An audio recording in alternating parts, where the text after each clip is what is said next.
출처 6조 대사법단경 김옥위 2015 역 6조 단경은 단경 법보단경 6조 대사법보단경 남종 동교 최상대승 마하바냐바라밀경 6조 해능대 사어 소주대범 사시법단경 남종 동교 최상대승 단경법 일권 남종 동교 최상대승 마하바냐바라밀경 등 다양한 명칭으로 불린다. 이 단경은 중국 선종의 제6조 대감해능 638에서 713 위 어록의 성격을 지니고 있다. 이와 더불어 전등사서의 성격도 아울러 지니고 있다. 보리달마를 초조로 하여 제2조 태조애가, 제3조 감지승찬, 제4조 대해도신, 제5조 대만홍인, 제6조 대감해능으로 계승되는 중국 선종의 계보는 단경을 거쳐 직어의 보림전에 의하여 확정되었다. 이후 조당집 및 경덕전 등록으로 계승되었다. 이로써 단경은 소위 중국적인 선법의 확립에 중요한 역할을 하였다. 그것이 곧 선종에서 중시했던 정법안장의 계승이라는 점에서 전등설의 확립과 수증관의 입장에 대하여 결정적인 전화점이 되었기 때문이다. 그것은 보림전의 형성 직전에 이미 단경을 통하여 전등설로는 과거의 7부를 비롯하여 인도의 28조와 중국의 6조에 이르는 33조사의 계보가 형성되고 도노견성의 선법이 강조되어 있었기 때문이다. 또한 단경이 내용적인 측면에서 선과 정, 정과 해, 좌와 선, 참과 회, 삼신, 사막, 사홍서원, 정토 등에 대하여 자성법문으로 규율시켰던 점은 이후 활발하게 전개된 조사선의 사상적인 바탕을 제공하였다. 특히 좌선에 대한 입장은 기존의 인도선법에서 보여준 수행적인 측면을 넘어서 깨침 및 그 실천으로까지 의미가 확장되었다. 단경은 또한 역사적인 측면에서 달마어록과 더불어 초기 선종의 선어록으로서 귀중한 가치를 지니고 있다. 그것은 촉이라는 의미뿐만 아니라 조사선법의 형성에 초석이 되었는데 이 점은 이후 신의 어록을 비롯한 본격적인 어록이 출발이었다. 이와 같은 의위를 지니고 단경은 그에 걸맞게 숱한 개판을 통하여 어떤 선전보다도 많은 판본을 출현시켰다. 그와 같은 수많은 단경의 판본 가운데 가장 널리 유통되고 있는 것은 종보본 단경이다. 그런데 종보가 발문해서 내가 처음 출가하여 이 단경을 읽고 느끼는 바가 있었는데 다른 세 가지 본을 보니 각기 달랐다. 서로 간에 어긋나는 곳도 있고 판본도 첨삭되어 있었다. 이로써 그 판본을 얻어서 교정을 하였다. 잘못된 곳은 바로잡고 생략된 곳은 자세하게 보완했으며 다시 입실한 제자들의 청익 기록 부분을 증보하였다. 이로써 바라는 것은 참학자들이 조계의 종지를 남김없이 터득하는 것뿐이다. 고 말한 것처럼 기존의 판본에다 종보 자신이 나름대로 단경에 손을 가한 것임은 분명하다. 그러나 해능의 법어가 어디까지고 후손에 의하여 보입된 부분이 어디까지인가는 지금으로서는 정확하게 알 수가 없다. 그것은 단경의 역사만큼이나 여러 차례에 걸쳐 많은 부분에 첨삭이 가해졌기 때문이다. 이런 점에서 심지어 종보본 단경의 경우도 후대에 전승되면서 다시 유포본과 명판대장경본으로 유통되었고 명판대장경본에도 다시 남장본과 북장본으로 유통되었다. 곧 같은 종보본이면서도 명판대장경에 입장되어 있는 것에는 명교계숭이 찬술한 6조 대사법보단경찬이 첨가되어 있고 부록으로는 유종원이 찬술한 사시대감선사비 및 유우석이 찬술한 대감선사비병뿌레명 등에 첨가되어 있다. 그런데 이 명판대장경본의 남장은 미람에 속해 있고 북장은 부함에 속해 있다. 남장은 명태조 1368년부터 1398년 가 남경에서 조인토록 한 것이고 북장은 명성조 1402년부터 1424년 가 불경에서 조인을 기획하여 영종 1435년부터 1449년 시대에 완성한 것이다. 각 품의 대의는 다음과 같다. 제1의 행유품은 해능이 위봉 2년 677 2월 8일 나이 40세 때의 조계산 보림사에 들어가면서부터 시작된다. 그곳에서 소주의 자사의거의 청을 받고 성중의 대범사의 강당에 나아가 설법한다. 여기에서 해능은 자신이 홍인의 문화에서 수행을 하고 법을 얻어 제6대의 조사가 되었던 유래를 설명한다. 제2의 반야품은 금강경의 사상에서 연유한 가르침이 주로 설해져 있다. 곧 마하바냐바라밀이라는 범어에 대한 설명과 금강반야경 위 공덕과 세인의 자성에 본래 구유되어 있는 반야의 속성 등에 대하여 설명한다. 이로써 그 자성을 깨치면 중생즉불이라 말한다. 제3의 의문품은 자사의거의 질문에 대하여 답변한 형식으로 이루어져 있다. 양나라 무제가 처음 달마와 만나서 주고받은 것으로 달마한 말한 무공덕의 의미에 대하여 묻는다. 또한 아미타열애를 염송하면 서방정토에 태어나는 것인가를 질문한다. 해능은 공덕의 뜻과 유심정토에 태어나는 것인가를 질문한다. 해능은 공덕의 뜻과 유심정토 자성미타의 가르침을 설명한다. 제사의 정해품은 정해일체를 특징으로 하는 해능사상의 골자가 잘 드러나 있다. 곧 정해일체는 정은 해의 체이고 해는 정의작용으로서 체용은 분리일체라는 것이다. 또한 일행삼맹에 대하여 일체처, 일체시, 일체사에서 직심을 실천하는 것으로 해석한다. 나아가서 무념이 종이고 무상이 체이며 무주가 본임을 말한다. 제5의 좌선품에서는 좌선의 의미를 선수행의 자세로 뿐만 아니라 선수행 나아가서 깨침의 의미로 해석하여 좌선의 의미를 새롭게 부여한다. 곧 일체선악의 경계에서 분별념이 일어나지 않는 것을 좌라하고, 안으로는 자성의 본래 청정한 도리를 깨쳐서 조금도 혼란스럽지 않은 것을 선이라 말한다. 선정 및 정해에 대해서도 마찬가지의 방식으로 설명한다. 제6의 참회품은 오분법신양, 무상참회, 사홍서원, 무상삼기 위계, 일체 삼신자성불의 순서대로 설명한다. 마지막으로 법, 보의 삼신불도 자성법문으로 풀이하여 청정법신불, 천백역화신불, 원만보신불이 순서로 설명한다. 제7의 기연품은 제자들을 접하하는 인연을 중심으로 이루어져 있다. 무진장리, 법회, 법달, 지통, 지상, 지도, 행사, 회양, 현각, 지황, 어떤승, 방변, 어떤승 등 13명의 승에 대한 문답상량을 언급한다. 제8의 돈점품은 남돈, 북점의 종지의 차이를 주제로 하여 지성, 지철, 신회 등의 문답을 진행시킨다. 제9의 선조품은 중종왕제가 신용 원년, 705년, 1월 15일 조칙을 내려 궁중에 초청했지만 해능이 질병을 핑계로 고사하자 내시인 설관이 다시 육조에게 법을 묻는 내용이다. 제10 부촉품은 해능의 만년에 대한 기록이다. 여기에는 해능의 천화, 장례, 입비 등 후인이 첨가한 것으로 이후어져 있다. 육조대사법부단경 서문 고균의 비구 덕이가 찬술하다 불조가 전승한 대도는 적정하고 미묘하여 불가사의하다. 그러므로 언서를 초월하여 종지를 터득해야 있는 그대로를 깨칠 수가 있다. 그 때문에 세존의 경우는 가섭에게 다자탑이 있었던 터에 서는 자리를 나누어 앉았고, 영취산의 법회에서는 금바락꽃을 들어보임으로써 등불과 등불을 당겨주듯이 하여 마음으로써 마음에 인가해 주었다. 서천의 제28대 조사인 보리달마에 이르러 동토인 이 땅에 전승되어 비로소 직지인심하고 견성성불할 수 있게 되었다. 해가대사가 보리달마 밑에서 먼저 말을 듣자마다 깨우치고 마침내 3배의 예를 드리고 나서 가사를 받고 달마조사를 이어서 정법안장의 종지를 열어 퍼뜨렸다.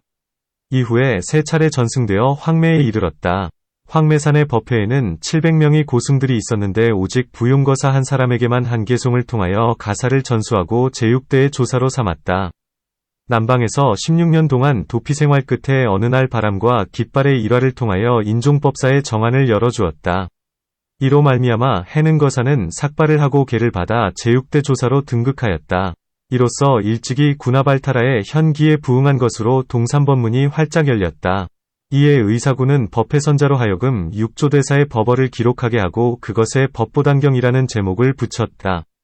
육조대사가 처음에 오양의 법문으로부터 마지막 조계의 법문에 이르기까지 무려 37년 동안 설법하여 감노법을 적셔주었는데 이로 말미암아 성인위에 들어가고 번부위를 초월한 사람이 그 수를 헤아릴 수 없을 정도였다. 곧 불심의 종지를 깨치고 해와행이 상응하여 대선지식이 된 사람들의 이름은 전등록에 수록되어 있다. 그 가운데서도 남학회양 677년부터 744년, 과청원행사에서 740년, 는 육조대사를 가장 오랫동안 모시면서 남김없이 무파비를 터득하였다. 그 때문에 그로부터 마조도일과 석두이천이 출연하여 조사선법의 기지를 원명하였고 현풍을 크게 떨쳤다. 석두로부터 동산양께, 조산본적과 운문문헌과 법안문익 등 재선사들이 우뚝 출연하였다. 이처럼 눈 밝은 납자들이 배출됨으로써 육조의 뜻을 드날려 깨침의 관문을 열어주었다. 이로써 어느 선풍이든지 깊이 궁구해보면 선종오가의 근원은 동일하였는데 곧 풀무와 망치를 거쳐서 선종오가처럼 광대한 규모가 되었다. 그러나 그 오가의 강요를 근원부터 찾아보면 모두가 단경으로부터 유출되었다. 이 단경은 언설은 간단하지만 뜻이 풍부하고 이치는 분명하지만 사실이 빠짐없이 들어있어서 재불의 무량한 법문을 갖추고 있고 낱낱의 법문마다 무량한 묘의를 갖추고 있으며 낱낱의 묘회마다 재불의 무량한 묘리를 발휘하고 있다. 이것이야말로 곧 미륵보살의 누각에 들어간 것이고 곧 보현보살의 털구멍에 들어간 것이다. 따라서 그 경지에 잘 들어간 사람은 선제의 경우처럼 찰나의 공덕을 원만하게 성취하여 보현 등의 재보살과 같고 재불과 같아진다. 참으로 안타깝다. 이와 같은 단경 이후인들에 의하여 많은 내용이 삭제되고 요약되어 육조대사가 설해준 온전한 가르침을 볼 수 없게 되어버렸다. 나 덕이는 어려서부터 일찍이 고본의 단경을 읽었기 때문에 이후로 평생토록 널리 단경을 구하였다. 다행스럽게도 근래의 통상인이 나한테 그 전문을 찾아서 가져다 주었다. 그 때문에 마침내 오중의 휴유선암에서 간행하여 많은 대덕들과 더불어 수용하였다. 이에 오직 바라는 것이 있다면 단경을 펼치고 읽는 자가 곧바로 대원각회에 들어가 무궁토록 불조의 해명을 계승하는 것이다. 이것이야말로 나 덕이가 뜻하는 소원이 성취되는 것이다. 원세조 지원 27년 경인년 중춘 1290년 음력 2월 15일 고려 충렬왕 16년에 쓰다. 육조대사법보단경 풍번보은광요선사 주지 사조비구 종보가 편찬하다 제1행유품 그때 대사가 보림사에 이르렀다. 소주의 위거자사가 관료들과 함께 보림사가 있는 산에 올라와 대사에게 성중에 대범사 강당에 나아가 대중들에게 개연설법을 청하였다. 대사가 법좌에 오르자 자사, 관료들 30여 명, 유종학사 30여 명, 비구와 비구니 등 출가자와 제가자 1천여 명이 동시에 예배를 드리고 법률을 듣고자 하였다. 이에 대사가 대중에게 말하였다. 선지식들이여, 보리의 자성은 본래 청정하다. 그러므로 무릇 그 청정한 마음을 활용한다면 곧바로 성불할 수가 있다. 선지식들이여, 이제 해능의 행장과 득법에 대한 과정을 들어보라.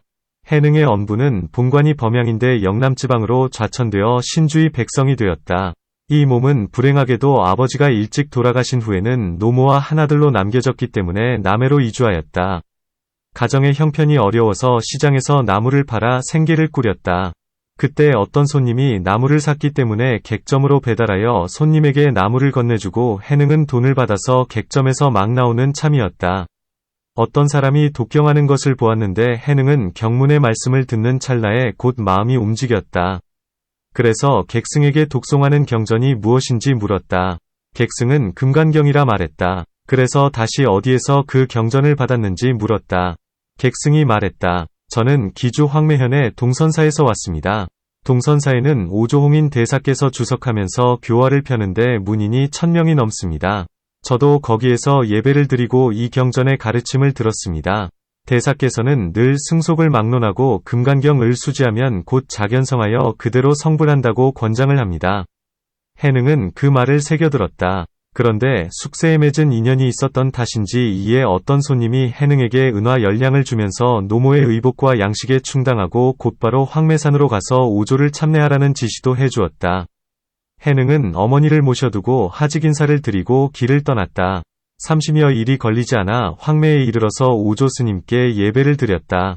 오조 스님이 물었다. 그대는 어느 지방 사람인가? 그리고 무엇을 구하여 하는가? 해능이 말씀드렸다. 제자는 영남의 신주 백성입니다. 먼 곳에서 스님께 예배드린 것은 오직 부처가 되고자 하는 것이지 다른 것을 구하는 것이 아닙니다. 조사께서 말씀하셨다. 그대가 영남 사람이라면 곧 오랑캐인데 어찌 부처가 될 수 있다는 것인가? 해능이 말씀드렸다. 사람의 출신은 남방과 북방이 있지만 불성을 본래 남방과 북방이 따로 없습니다. 오랑캐의 몸이라 해서 화상의 몸과 어찌 다르겠습니까? 또 오랑캐의 불성이라고 해서 어찌 화상의 불성과 차별이 있겠습니까? 오조 스님께서 곧 어떤 말씀을 하려다가 말고 주위에서 모든 대중이 지켜보고 있음을 보고는 대중과 더불어 장문화하라고 말씀하셨다. 해능이 말씀드렸다. 제가 감히 화상께 말씀을 여쭙니다. 제자의 자심은 늘 지혜를 발생하여 자성을 벗어난 적이 없는데 그것이 곧 복전입니다. 그런데 화상께서 도대체 저한테 어떤 작무를 하라는 것인지 모르겠습니다. 조사께서 말씀하셨다. 오랑캐의 근성이 아직도 그대로 남아있구나. 그대는 입 다물고 방앗간에 가서 방 하나 찌어라. 해능은 물러나서 후원으로 갔다. 그곳에 있는 한 행자가 해능한테 장작을 패고 방아를 찌도록 시켰다. 8개월이 지났을 때 어느 날 조사께서 갑자기 해능을 보고 말씀하셨다. 나는 그대를 보고 쓸만한 사람이라 생각하였다. 공연히 나쁜 사람이 그대를 해코지할까 염려하여 그대한테 더 이상 말을 하지 않았던 것이다. 그대는 그런 사실을 알고 있는가? 해능이 말했다. 제자도 역시 스님의 의도를 알고 있었습니다. 그 때문에 감히 스님의 조실문 곁에는 얼씬도 하지 않음으로써 다른 사람들이 모르게 행동하였습니다. 조사께서는 어느 날 모든 문인을 빠짐없이 다 모이라고 말씀하셨다. 내가 그대들에게 말하고자 한다. 세상의 모든 사람에게 생사의 문제가 가장 중요하다. 그런데 그대들은 종일토록 그저 복전만 추구할 뿐이지 생사의 고해를 벗어나려고 추구하지 않구나. 그런데 자성이 미혹하면 복전을 어찌 추구하겠는가? 그대들은 각자 돌아가서 자기의 지혜를 살펴서 자기의 본심이 반야의 성품인 줄 파악하거라. 그리하여 각각 개송으로 지어서 나한테 제출하거라. 만약 대위를 깨친 자가 있거든 그 사람에게 의법을 부촉하여 제육대 조사로 삼겠다. 화급하게 빨리들 돌아가서 지체하지 말도록 하라. 이러저리 분별심으로 사량해서는 안 된다. 견성한 사람은 언하에 깨칠 것이다. 만약 그런 사람이라면 칼날이 회전하는 전장에서도 또한 자기의 성품을 볼 것이다. 대중은 홍인대사의 처분을 받고는 물러가서 서로들 다음과 같이 말했다. 우리들은 일부처 애써서 개송을 지을 필요가 없다. 화상에게 바친다고 해서 무슨 이익이 있겠는가? 신수상좌가 지금 교수사이다. 틀림없이 신수상좌가 차지할 것이다. 그러므로 우리가 공연히 개송을 짓는 것은 쓸데없는 일에 마음을 쓰는 꼴이다. 다른 사람들이 그 말을 듣고 모두 개송 짓는 것을 포기하고 다음과 같이 말했다. 우리는 이후에 신수상좌만 따르면 된다. 어찌 번거롭게 개송을 짓겠는가? 신수는 다음과 같이 생각하였다. 모두 개송을 제출하지 않는 것은 내가 그들의 교수사이기 때문이다. 그러므로 반드시 내가 개송을 지어서 바쳐야 한다. 만약 개송을 바치지 못하면 화상께서 어떻게 내 심중의 견해에 대하여 그 심천을 알겠는가? 내가 개송을 바치려는 뜻이 만약 법을 추구하는 것이라면 선이 될 것이고, 만약 조사의 지위를 찾는 것이라면 악이 될 것이다. 그것은 곧 번부의 마음으로 성의를 빼앗는 것과 무엇이 다르겠는가? 그러나 만약 개송을 바치지 않는다면 끝내 법을 얻을 수가 없는 것이 아닌가? 참으로 어렵고 어렵구나. 오조 홍인의 조실 주위에 3칸의 회랑이 있었다. 홍인은 공복노진을 청하여 그 자리에다 석가경 위 변상도 및 5대 조사들의 형맥도를 그려서 세상에 알리려고 준비해둔 곳이었다. 신수는 개송을 지어놓고 그것을 바치려고 여러 차례나 화상의 조실 앞에 갔지만 가슴이 두근두근하고 전신에 땀이 흘러내려서 바치려고 했지만 바치지 못하였다. 그로부터 나흘이 지나도록 13차례에 걸쳐서 바치려고 했지만 끝내 못하였다. 신수는 다음과 같이 생각하였다. 이럴 바에야 차라리 회랑에다 개송을 적어놓는 것이 좋을 것이다. 그리하여 화상께서 개송을 보시고 다행히 훌륭하다고 하시면 곧 나아가서 예배를 드리고 내가 지은 것이라고 말씀드리면 될 것이다. 그러나 만약 형편없다고 말씀하신다면 나는 이 산중에서 수년 동안 다른 사람의 예배를 받아왔는데 다시 어떤 낯으로 수행을 한단 말인가. 신수는 그날 밤 삼경에 아무도 모르게 자신이 직접 등불을 들고 회랑의 남쪽 벽에다 개송을 적어서 자신의 소견을 드러내 보였다.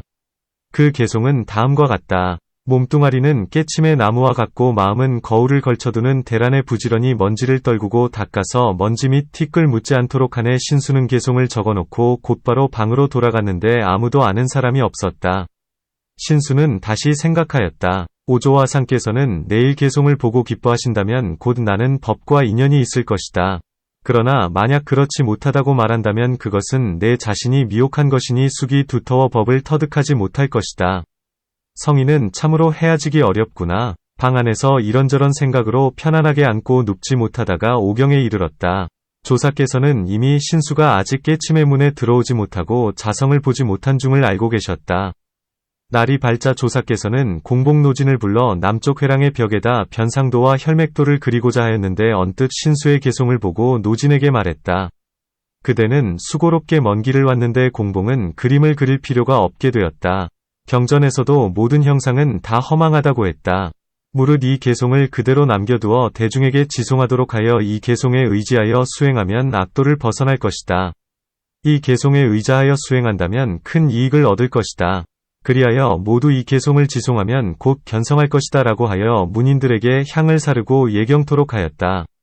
문인들이 그 개송을 지송하면서 모두 훌륭하다고 찬탄하였다. 그날 밤 삼경에 조사께서는 신수를 불러서 물었다. 이 개송은 그대가 지은 것인가? 신수가 말했다. 사실은 제가 지었습니다. 감히 함부로 조사의 지위를 탐내려는 것은 아닙니다. 바라건대 화상께서는 자비심으로 저한테 약간의 지혜라도 있는지 살펴주시기 바랍니다. 조사께서 말씀하셨다. 그대가 지은 이 개송은 본성을 발견하지 못하였다. 다만 문 밖에만 도달했을 뿐 문 안에는 들어오지 못했다. 이와 같은 견해로는 무상보리를 찾는다 해도 결코 터득하지 못한다. 무상보리는 모름지기 언하에 자기의 본심을 알고 자기의 본성을 보아서 그것이 불생불멸임을 터득해야 한다. 그리하여 일체시에 걸쳐 쉼없이 그것을 스스로 보아서 만법에 막힘이 없으면 하나가 진이면 일체가 진이고 온갖 경계가 저절로 여여하다. 여여한 마음이 곧 그대로 진실이다. 만약 이와 같이 철견한다면 곧 그것이 무상보리의 자성이다. 그대는 하루 이틀 더 생각해보고 다시 개송을 지어서 나한테 보이거라. 그대의 개송이 만약 깨침의 문 안에 들어온 것이라면 그대한테 의법을 부촉하겠다. 신수는 예배를 드리고 물러났다. 다시 며칠이 지났으나 개송을 지을 수가 없었다. 마음이 흥분되고 정신이 불안하여 마치 꿈을 꾸는 것과 같아서 걷거나 앉아 있어도 불안하였다. 다시 이틀이 지났다. 한 동자승이 신수의 개송을 읊으면 방앗간을 지나갔는데 해능은 개송을 한 번 듣고는 그 개송은 아직 견성하지 못한 것임을 알아차렸다. 해능은 비록 개송의 가르침은 받지 못했지만 일찍부터 그대의 알고 있었다.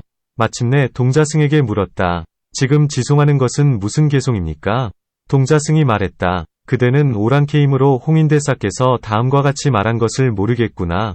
세상 사람들에게는 생사의 문제가 중요하다. 이제 의법을 전승하여 법을 부촉하고자 한다.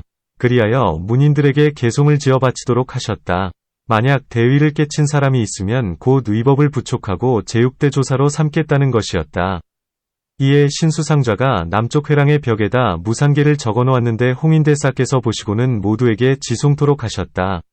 만약 그 개송에 의지하여 수행하면 악도에 떨어지는 것을 벗어날 것이라고 하셨다. 그 개송에 의지하여 수행하면 큰 이익을 얻을 것이라고 하셨다. 해능이 말했다. 덕이본 덕경에는 나도 역시 그 개송을 지송하여 내생의 인연을 맺고자 한다는 말이 들어있다. 동자스님, 나는 여기에다 방아를 찢는 지 8개월 남짓 되었는데 아직껏 조실 앞에는 가본 적도 없습니다. 바라건대 스님께서 개송이 있는 곳에 안내하여 제가 예배할 수 있게 해주었으면 합니다. 동자가 개송이 있는 곳으로 안내하여 예배할 수 있게 해주었다. 해능이 말했다. 저는 글자를 모릅니다. 청하건대 스님이 저한테 읽어주시기 바랍니다. 그때 강주의 별가로서 성은 장이고 이름은 일용이라는 사람이 있다가 큰 소리로 읽어주었다. 해능이 듣고 나서 말했다. 나한테도 역시 한 개송이 있는데 바라건대 별가께서 대신 받아 써주시기 바랍니다. 별가가 말했다. 그대도 역시 개송을 짓는다니 그것 참 희유한 일이구나. 해능이 별가에게 말했다. 무상보리를 배우고자 하는 사람은 초학자를 무시해서는 안 됩니다. 하하인에게도 상상지가 있을 수 있고 상상인에게도 모래지가 있을 수 있습니다. 만약 사람을 무시한다면 곧 무량하고 무변한 죄업이 됩니다. 별가가 말했다. 그대는 개송을 읊어라. 내가 그대를 위하여 개송을 써주겠다. 그런데 만약 이것으로 그대가 득법한다면 먼저 반드시 나를 제도해줘야 한다. 이 말을 잊지 말라. 해능이 개송을 읊었다. 깨침의 나무가 본래부터 없었고 거울을 걸쳐두는 대도 없었다네. 본래부터 집착할 거리가 없거늘 어디에 티끌과 먼지가 있겠는가. 이 개송을 다 썼을 때 대중들이 모두 놀라서 얼떨떨하지 않는 자가 없었다. 그러고는 다음과 같이 말했다. 참 기이하다. 겉모습으로만 사람을 판단해서는 안 되겠구나. 우리는 어느 세월에 저 육신보살을 따르겠는가? 홍인조사께서는 대중이 놀라서 얼떨떨한 모습을 보고는 행여나 해능에게 해코지나 가하지 않을까 염려하여 마침내 신발을 벗어서 그 개송을 문질러 지우고는 말했다. 이 개송도 역시 견성한 것이 아니다. 그러자 대중들은 그럼 그렇지 하고 홍인의 말을 받아들였다.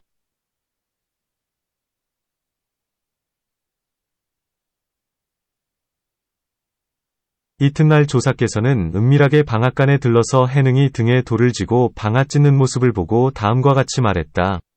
구도자는 법을 위해서는 몸을 잊어야 한다. 그대는 진정 그렇게 해야 한다. 그러고는 다음과 같이 물었다. 쌀은 다 찌어졌느냐? 해능이 말했다. 쌀은 오래전에 다 찌었는데 아직 키지를 하지 못한 상태입니다. 조사께서는 석장으로 방아를 3번 내려치고는 그냥 그 자리를 떠났다. 해능은 조사의 뜻을 곧 알아차리고는 삼경에 입실하였다. 그러자 조사께서는 가사로 문을 가려서 사람들이 엿보지 못하게 하고 금간경을 설해 주었다.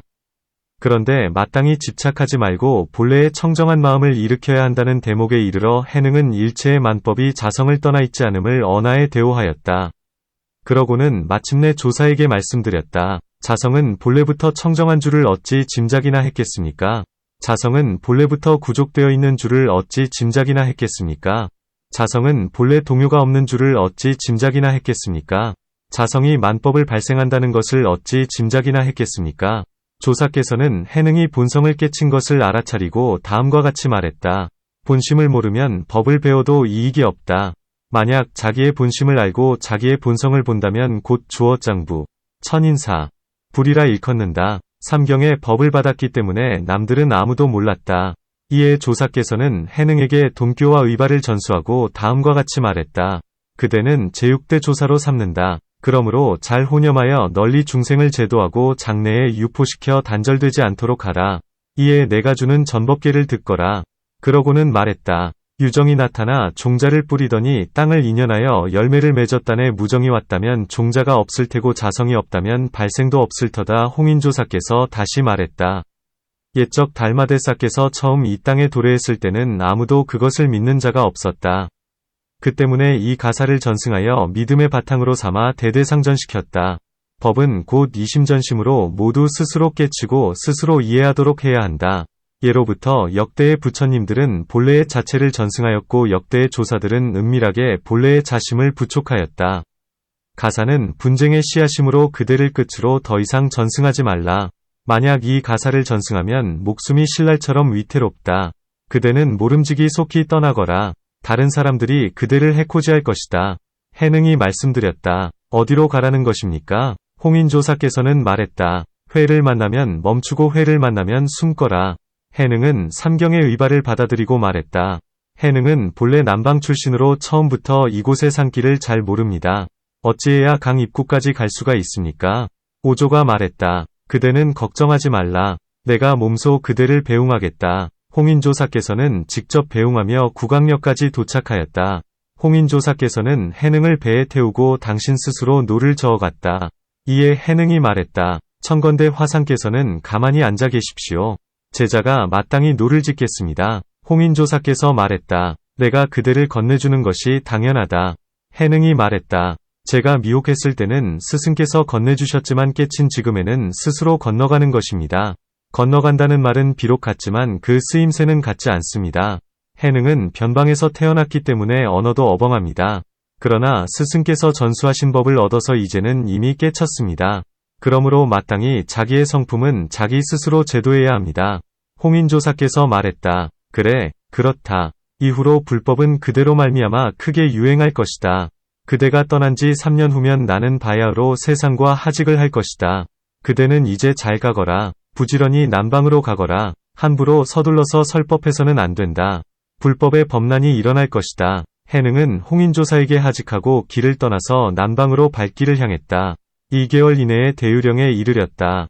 오조대사는 되돌아와서 수일 동안 상당법문을 하지 않았다. 그러자 대중이 의문스러워 찾아뵙고 물었다.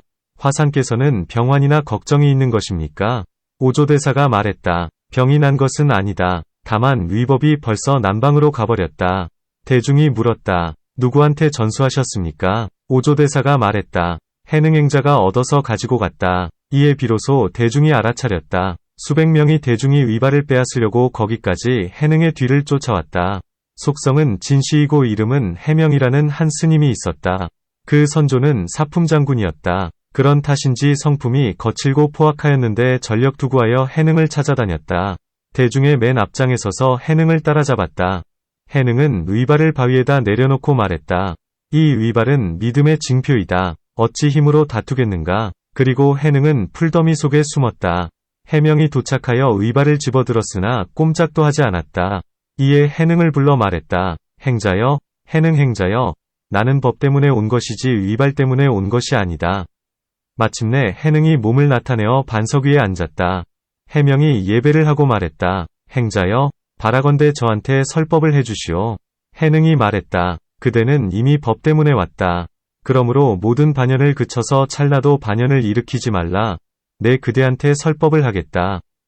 해능이 말했다. 선도 생각하지 말고 악고 생각하지 말라. 바로 그러한 경지에서 해명상저의 본래 면목은 무엇인가? 해명이 언하에 대오하였다. 그러고는 다시 물었다. 방금 전이 불사선하고 불사악하라는 미래미러는 이외에 또 어떤 미리가 있습니까? 해능이 말했다. 그대한테 설한 이상 그것은 이미 밀이 아니다. 그러므로 만약 그대가 반조한다면 밀은 곧 그대 곁에 있는 줄을 알 것이다. 해명이 말했다. 해명은 비록 황매에 있었지만 실은 아직까지 자기의 면목을 깨치지 못했습니다. 그러나 오늘에야 가르침을 받고서 마치 사람이 물을 마셔보고서 차고 따뜻한 줄을 아는 상태가 되었습니다. 이제 행자님은 해명의 스승입니다. 해능이 말했다. 만약 그렇다면 그대는 해능과 더불어 똑같이 황매조사를 스승으로 간주하겠다. 모쪼록 잘 호지하거라. 해명이 또 물었다. 해명은 금후에 어디로 가야 합니까? 해능이 말했다. 원을 만나면 멈추고 몽을 만나면 머물러라. 해명이 예배를 드리고 떠났다. 해명은 대유령 아래까지 내려가서 대중에게 말했다. 내가 저 높은 곳까지 올라가 봤는데 끝내 종적도 없었다. 그러니 다른 길을 택하여 찾기로 합시다. 그러자 대중이 모두 그러자고 하였다. 해명은 이후에 도명이라 계명하였는데 스승인 해능의 이름에서 해자를 피한 것이었다. 해능은 후에 조계에 이르렀다. 그러나 또 악인들에게 쫓겼는데 사회에서는 난을 피하여 사냥꾼들 무리 속에 뒤섞여 무릇 15년을 지냈다. 그때 사냥꾼들에게 틈틈이 인연이 닿는 대로 설법을 하였다. 사냥꾼들은 늘 해능에게 그물을 지키라고 하였다. 해능은 살아있는 것이 있으면 모두 놓아주었다. 그리고 식사 때마다 채소를 고기 굽는 솥에다 넣어 익혔다. 그에 대하여 혹 질문을 받으면 해능은 단지 고기 곁에 채소만 먹습니다. 라고 답변하였다. 그러던 어느 날은 다음과 같이 생각하였다. 법을 펼칠 때가 왔다. 더 이상 숨어 살 수가 없다.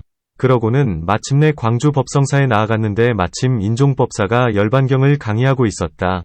그때 바람이 불어서 깃발이 펄럭였는데 한승은 바람이 움직인다고 말하고 또 한승은 깃발이 펄럭인다고 말했다. 논의가 끝나지 않자 해능이 나서서 말했다. 바람이 움직이는 것도 아니고 깃발이 펄럭이는 것도 아닙니다. 그대들의 마음이 움직이는 것입니다. 대중일동이 모두 깜짝 놀랐다.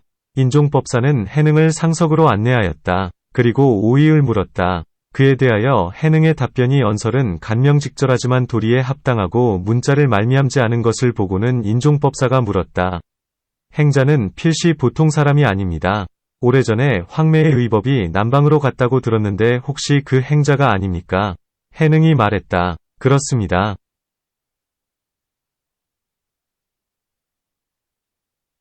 그게 바로 저입니다. 인종법사가 다시 물었다. 황매조사께서 부촉한 법은 어떤 가르침이었습니까? 해능이 말했다. 특별한 가르침은 없었습니다. 옥직 견성법만 논하였지 선정과 해탈은 논하지 않았습니다.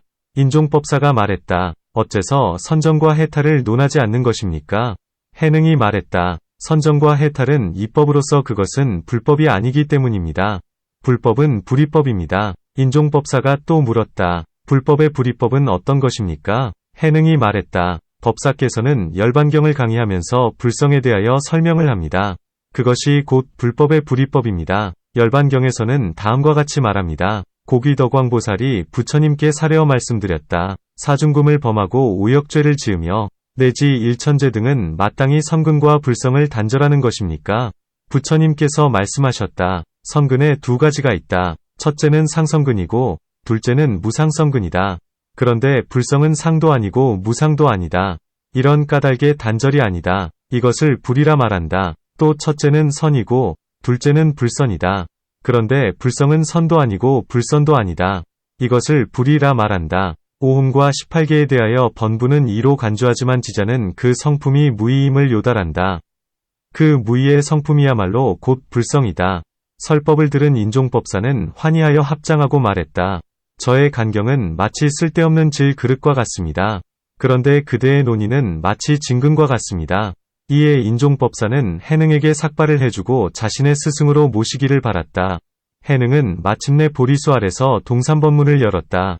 해능은 동산에서 득법하고 갓난신고를 다 겪고 목숨은 신랄과 같았다. 오늘 이렇게 사군, 관료, 승리 등이 함께 이 법회에 동참한 것은 누겁동안의 인연 아님이 없다.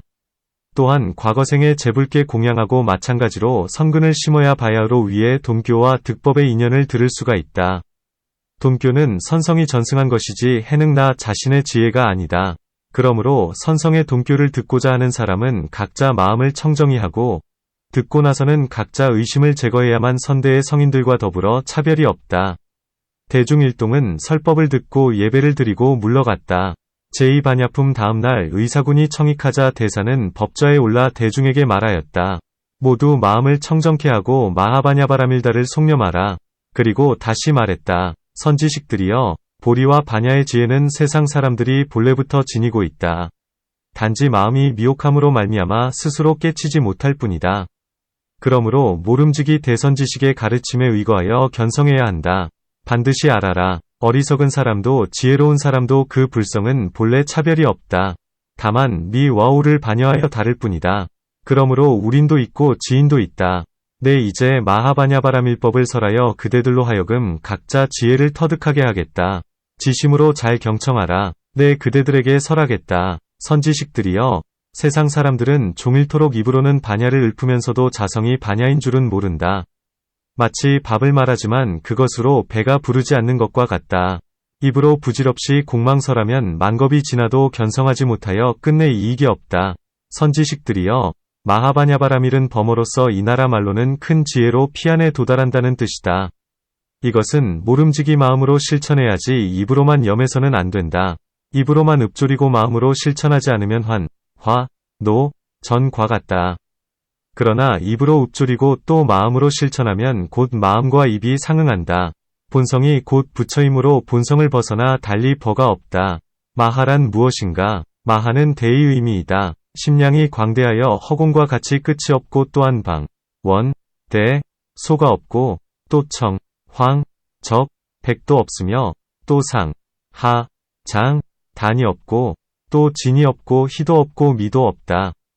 재불의 찰토가 모두 허공과 같고 세상 사람들의 묘성이 본래 공하여 일법도 터득할 것이 없는데 자성의 진공도 또한 마찬가지이다. 선지식들이여, 내가 설하는 공을 듣고서 공에 집착해서는 안 된다. 결코 공에 집착하지 말라. 만약 공심으로 정좌하면 곧 무기공에 집착하는 꼴이다. 선지식들이여, 세계의 허공은 만물의 색상을 포함한다.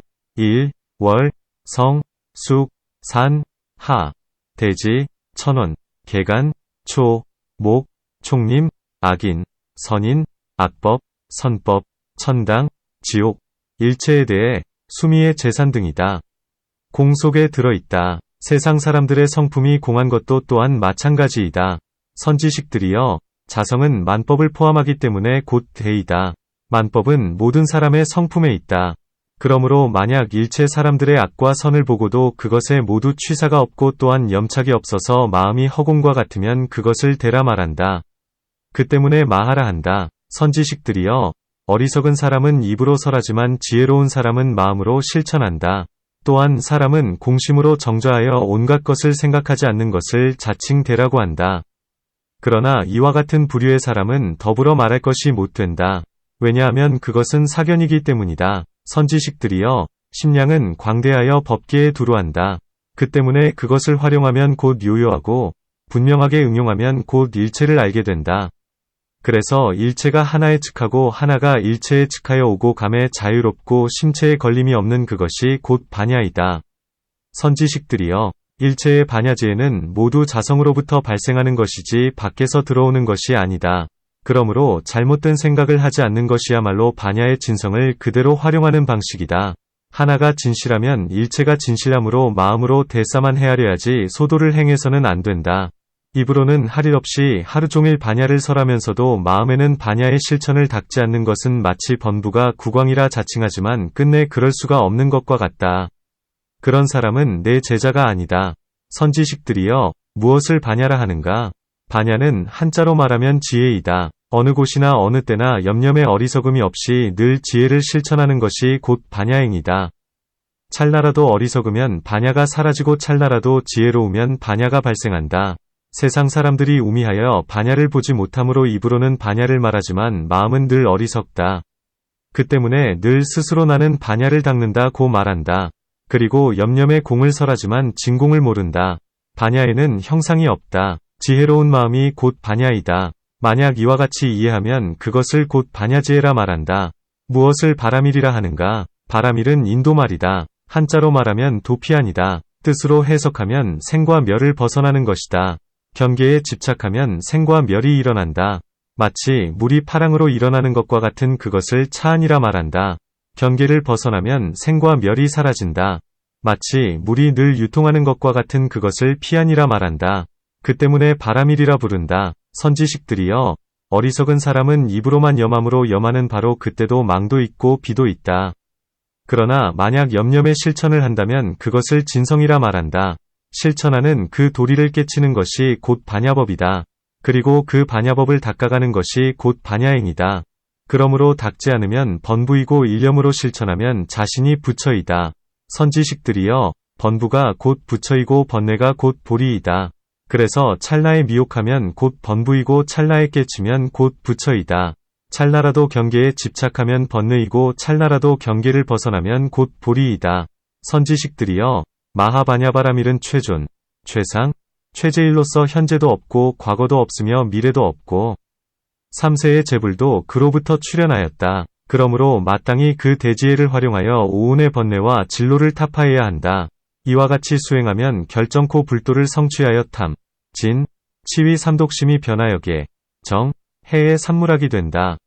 선지식들이여, 나의 이 법문은 하나의 반야로부터 84,000가지의 지혜가 발생한다.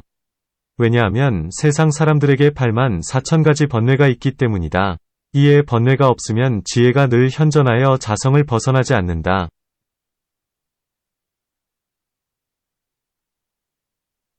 나의 이 가르침을 깨친 자는 곧 망념이 없고 분별이 없으며 집착이 없어서 기만과 거짓을 일으키지 않고 본래 진여의 성품을 활용하고 지혜로서 관조하며 일체법에 취사분별이 없는데 이것이 곧 견성성불의 도이다. 선지식들이여, 만약 심심한 법계 및 반야삼매에 들어가려는 자는 모름지기 반야행을 닦아야 하는데 금강반야경을 지송하면 곧 견성을 터득한다. 반드시 알아야 한다. 곧 금강반야경 위 공덕은 무량하고 무변하다고 경문에서 분명히 찬탄하는데 그것을 다 설명할 수가 없을 정도이다. 금강반야경은 최상승 법문으로서 대지인을 위한 법문이고 상근인을 위한 법문이다. 그래서 소근인과 소지인이 들으면 마음의 불신을 일으킨다. 왜냐하면 다음과 같다. 비유하자면 저 천룡이 연부제에 비를 내리면 성읍과 취락이 모두 다 떠내려가는데 마치 대추나무의 잎이 떠내려가는 것과 같다. 그러나 만약 대해에 비를 내리면 늙지도 않고 줄지도 않는 것과 같다. 대승인이나 최상승인이 금강반야경 위 설법을 들으면 마음이 열려 깨치게 된다. 그러므로 본성은 본래부터 반야지혜를 갖추고 있어서 스스로 지혜를 활용하여 늘 관조하는 것이지 문자에 의지하지 않는 줄을 알아야 한다. 비유하면 저 빗물이 하늘에서 내려오는 것이 아니라 원의 천룡이 일으키는 것과 같다. 그래서 일체의 중생과 일체의 초목과 유정과 무정을 모두 다 적셔주고 온갖 강물과 개천은 대해로 흘러들어가 하나가 된다. 중생의 본성인 반야지혜도 또한 그와 마찬가지이다. 선지식들이여, 소근이는 이 동교를 들으면 마치 뿌리가 약한 초목이 만약 큰 비를 맞으면 모두 다 넘어져 자라나지 못하는 것과 마찬가지이다. 그러나 소근인에게도 또한 그와 같이 본래 반야지혜가 있어서 대지인과 곧 차별이 없다. 그런데 어째서 법문을 듣고도 자신이 개호하지 못하는가? 그것은 사견의 업장이 두텁고 번뇌의 뿌리가 깊기 때문이다. 마치 대운이 태양을 뒤덮고 있을 때 바람이 불어오지 않으면 태양의 빛이 드러나지 못하는 것과 같다. 반야지혜의 경우도 또한 대, 소의 차별이 없건만 일체 중생에게 자심의 미호가 같지 않을 뿐이다. 미혹한 마음은 밖을 보고 수행함으로 부처를 찾아도 자성을 깨치지 못하는데 이것이 곧 소근원이다. 그러나 만약 동교를 개호하면 밖으로 닦지 않고 무릇 자심에 늘 전견을 일으켜서 번뇌와 망상에 언제나 물들지 않는데 그것이 곧 견성이다. 선지식들이여, 안과 밖에 집착이 없으면 오고같이 자유롭고 집착심을 제거하면 통달하여 걸림이 없다. 이 반야행을 닦으면 반야경과 더불어 본래 차별이 없다. 선지식들이여, 일체 수다라의 모든 문자 및 대승과 소승의 12부경이 다 사람을 인하여 시설되었고 지혜의 성품을 인하여 바야흐로 건립되었다. 만약 세상에 사람이 없다면 일체의 만법도 본래 없다. 그러므로 만법이 본래 사람을 말미암아 일어난 것이고 일체의 경서가 사람의 설법을 말미암아 존재하는 줄 알아야 한다. 그 사람들 가운데는 어리석은 자도 있고 지혜로운 자도 있는데 그것을 인연하여 어리석은 자는 소승인이 되고 지혜로운 자는 대승인이 된다. 어리석은 자는 지혜로운 자에게 묻고 지혜로운 자는 어리석은 자에게 설법해준다. 이에 어리석은 자가 호련히 깨쳐 마음이 열리면 곧 지혜로운 자와 차별이 없다. 선지식들이여 깨치지 못하면 곧 부처도 중생이지만 일념에 깨치면 중생이 곧 부처이다. 그러므로 만법이 모두 자심에 있는 줄을 알아야 한다. 그런데 어째서 자심 속에서 진여의 본성을 동견하지 못하는가? 보살계경에서는 우리의 본성은 본래부터 청정하다 고 말한다. 그러므로 만약 자심을 알면 견성하여 모두 불도를 성취한다. 정면경에서는 즉시에 화련하면 곧 본심을 터득한다 고 말한다. 선지식들이여, 나는 홍인화상 밑에서 법문을 한 번 듣고는 대번에 깨쳤는데 그것은 진여의 본성에 대한 동경이었다. 이로써 그 교법을 유행시켜 학도자들로 하여금 보리를 도노하여 각자 마음을 관찰하고 스스로 본성을 보도록 하였다. 그러나 만약 스스로 깨치지 못한다면 모름지기 최상승법을 이해하는 대선지식이 가르쳐주는 바른 길을 추구해야 한다. 그와 같은 선지식이야말로 대인연을 가지고 소위 화도하여 견성토록 해준다. 일체의 선법은 선지식을 인하여 발기하기 때문이다. 삼세제불의 12부경이 사람의 성품 속에 본래부터 갖추어져 있건만 스스로 깨치지 못한다면 모름지기 선지식의 가르침을 추구해야 바야흐로 볼 수가 있다. 만약 스스로 깨친 사람은 밖에서 찾을 필요가 없다. 만약 오로지 다른 선지식을 통해서만 바야흐로 해탈을 터득한다고 국집하여 말한다면 그것은 말도 안 되는 소리이다. 왜냐하면 자심 안에 선지식이 있어서 스스로 깨치는 법인데도 불구하고 만약 잘못된 미혹을 일으키고 망념으로 전도되면 밖에 선지식이 제 아무리 가르쳐 주어도 구원이 불가능하기 때문이다. 그러나 만약 바르고 참된 반야를 일으켜 관조하면 일찰나의 망념이 모두 사라진다. 그러므로 만약 자성을 알아서 대번에 깨치면 곧 불지에 도달한다. 선지식들이여, 지혜로 관조하여 내외가 명철해야 곧 자기의 본심을 아는 것이다. 만약 본심을 알면 그것이 곧 본래의 해탈이다. 만약 해탈을 터득하면 그것이 곧 반야삼매이고 그것이 곧 무념이다. 무엇을 무념이라 하는가? 만약 일체법을 보아도 마음에 염착이 없으면 그것이 곧 무념이다. 무념의 작용은 곧 일체처에 편만하고 또한 일체처에 집착이 없다. 그러므로 무릇 본심을 청정하게 지니면 육식이 육문에 나타나도 육진에 물들지 않고 뒤섞이지 않아 거래에 자유롭고 통용에 걸림이 없다. 곧 반야삼매로 자제하고 해탈하는 것을 무념행이라 말한다. 그러나 만약 온갖 대상에 대하여 애써 사려하지 않으려 한다거나 반대로 애써 념을 단절시키려 하는 것은 곧 법박으로서 변견일 뿐이다. 선지식들이여, 문연법을 깨치는 자는 만법에 다 통하고 문연법을 깨치는 자는 재불의 경계를 보며 문연법을 깨치는 자는 불지에 도달한다. 선지식들이여, 후대에 내 법을 터득하는 자는 이 동교법문을 가지고 동교법문 그대로 보고 동교법문 그대로 닦아야 한다. 그리고 발언하고 수지에서 종신토록 부처님을 섬기듯이 하여 물러나지 않으면 반드시 부처님 지위에 들어간다. 그리하여 모름지기 종상 이래로 묵전된 분부를 전수하여 그 정법이 사라지지 않도록 해야 한다. 만약 동교법문을 그대로 보고 그대로 닦지 않고 대신 개별적인 법문에 머물러서 분부를 전수하지 못한다면 저 종전의 사람들을 훼손시키는 것으로 구경에 아무런 이익도 없다. 그래서 어리석은 사람이 이 동교법문을 이해하지 못하고 비방하여 백겁 천생토록 불종성이 단절될까 염려된다. 선지식들이여, 나한테 무상송이 하나 있다. 각자 잘들 암송하여 의지하거라. 제가자나 출가자는 모두 이 무상송에 의지하여 닦거라. 만약 스스로 닦지 않고 내 말만 기억하는 자는 또한 아무런 이익이 없다. 내 무상송을 들어보라. 입으로 설하고 마음으로 보이니 허공에 떠있는 태양빛과 같다네. 오로지 견성하는 법문만 전하여 출세법으로 삿된 종지타파한의 법에는 본래부터 돈점이 없지만 미와 오에 더디고 빠름이 있을 뿐. 그렇지만 이 견성법문에 대해서 우리는 결코 궁구하지 못한다네. 언설로는 곧 만반의 갈래이지만 이치로 합치면 하나로 돌아가네. 번뇌의 어두운 집안에 있더라도 늘상 지혜의 햇빛을 발생한다네. 사법이 이르면 번뇌가 도달하고 정법이 이르면 번뇌가 사라지네. 사 및 정이 다 작용하지 않으면 청정한 마음 무여열반 도달하네. 보리는 본래의 자성 속에 있지만 마음이 동하면 망상만 일어나네. 청정한 마음이 망상에 있더라도 마음이 곧으면 삼장이 사라지네. 만약 세인들이 도를 닦고자 하면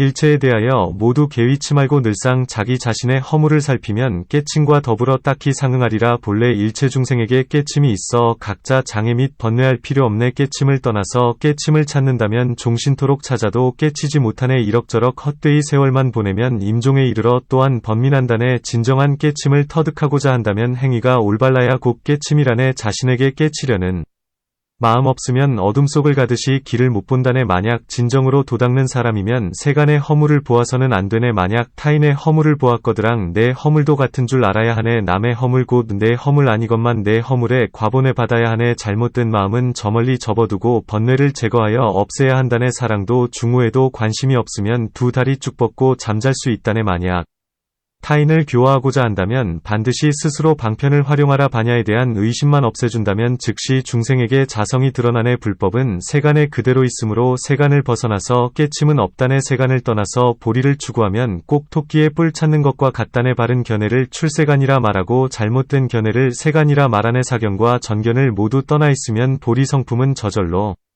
완연하다네. 이상의 개송은 동교의 법문인데 또한 대반야의 배이기도 하다네. 미혹에 들으면 누겁이 걸리지만 깨치고 들으면 찰나에 끝난다네. 대사께서 다시 말씀하셨다.